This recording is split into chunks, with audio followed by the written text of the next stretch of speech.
মাননীয় মুখ্যমন্ত্রী শ্রীমতী মমতা বন্দ্যোপাধ্যায়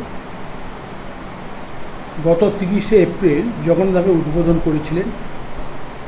পুনরায় আবার পুণ্যতিথিতে রথযাত্রায় তিনি আবার দীঘাতে কথা দিয়েছিলেন যে আমি রথযাত্রার দিন নিজে আসব, সোনার ঝাড়ুতে আমি ঝাড় দেব এবং রশ্মিতে আমি টান দেব। সেই কথা মতো আজকে নবান্ন থেকে সড়ক পথে দীঘা এলেন এবং বিভিন্ন জায়গায় তিনি জনসমুদ্র হয়ে গেছে সর্বক্ষেত্রে।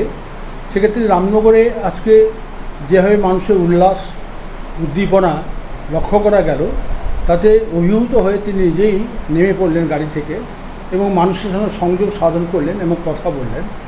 এর নামই হচ্ছে মমতা ব্যানার্জি। তিনি মানুষের সঙ্গে মানুষের সাথে থাকেন, মানুষের সুখ দুঃখের মানুষের অভাব অনটন কথা ভাবেন। তাই আজকে ছাত্রীদের কাছ থেকে জানতে চাইছেন কি পেয়েছো না পেয়েছো। একটা বিকলাঙ্গ ছেলে, প্রতিবন্ধী ছেলে দাঁড়িয়েছিল, সে হুইল চেয়ার পেয়েছে কিনা সেটাও তিনি খোঁজ নিচ্ছেন। এই মানবিক মুখ্যমন্ত্রী প্রতিনিয়ত দীঘায় আসার জন্য আমাদের উন্নয়নটা অনেকটা বেশি ত্বরান্বিত হচ্ছে। আমরা ওনাকে রামনগর বিধানসভার পক্ষ থেকে আন্তরিক অভিনন্দন শুভেচ্ছা জানাই। তিনি বারে বারে আসুন আমাদের দীঘায় জগন্নাথ মন্দির, আপনার স্বপ্নের মন্দির ওনার।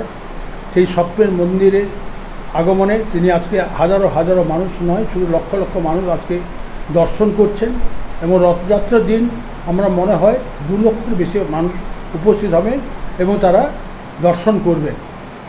তার আগেভাগে আসার কারণ হচ্ছে উনি নিজের স্বচক্ষে দেখতে চান যে সমস্ত ব্যবস্থাপনা ঠিক আছে কিনা, মানুষ সযত্নে সুন্দরভাবে দর্শন করতে পারবে কিনা এবং রশ্মির টান দিতে পারবে কিনা। এটা হচ্ছে মুখ্যমন্ত্রী মমতা বন্দ্যোপাধ্যায় আগাম চিন্তাভাবনা থাকে। তাই প্রশাসনিক দৃষ্টিভঙ্গিতে যত কাজ হয়েছে তিনি নিজের চোখে চাক্ষুষ করতে চান কী অবস্থায় আছে সেইটাই। এবং দেখলেন আজকে দীঘা আসার সঙ্গে সঙ্গে কিন্তু জগন্নাথ মন্দিরে প্রবেশ করলেন এবং আগামীকাল থেকে বা আজ থেকে খোঁজখবর নেবেন কোথায় কী অবস্থা আছে, কোনো পরিবর্তন করতে হবে কিনা। তাই আমরা সবাই আনন্দিত, উচ্ছ্বসিত। আমরা এই ধরনের মানবিক মুখ্যমন্ত্রী বাংলার জন্য উন্নয়নের কাণ্ডারি। তেমনি আজকে আমাদের জগন্নাথ উপহার দিয়েছেন রামনগর বিধানসভা। আমার মনে হয় সারা বাংলার মধ্যে এই বিধানসভা যেভাবে উপকৃত হয়েছে মাননীয় মুখ্যমন্ত্রী করেছেন, সেক্ষেত্রে পর্যটন কেন্দ্র থেকে শুরু করে, মন্দির থেকে শুরু করে, মেরিন ড্রাইভ থেকে শুরু করে বিভিন্ন ধরনের মানুষকে আকৃষ্ট করার যে তার চিন্তা ভাবনা, কারণ এই চিন্তাভাবনা ছিল তিনি 2011 সালে ক্ষমতায় আসার পরে একই কথা বলেছিলেন। ডক্টর বিধানচন্দ্র রায়ের স্বপ্ন ছিল দীঘা সুন্দরী, সেই দীঘাকে নবসাজে নবরূপে আমি সাজিয়ে তুলব। সেই কিন্তু বাস্তব কথাটা তিনি রেখেছেন। তার জন্য আমরা তাকে ধন্যবাদ, কৃতজ্ঞতা জানাই, স্বাগত জানাই। তিনি বারে বারে আমাদের কাছে আসুন।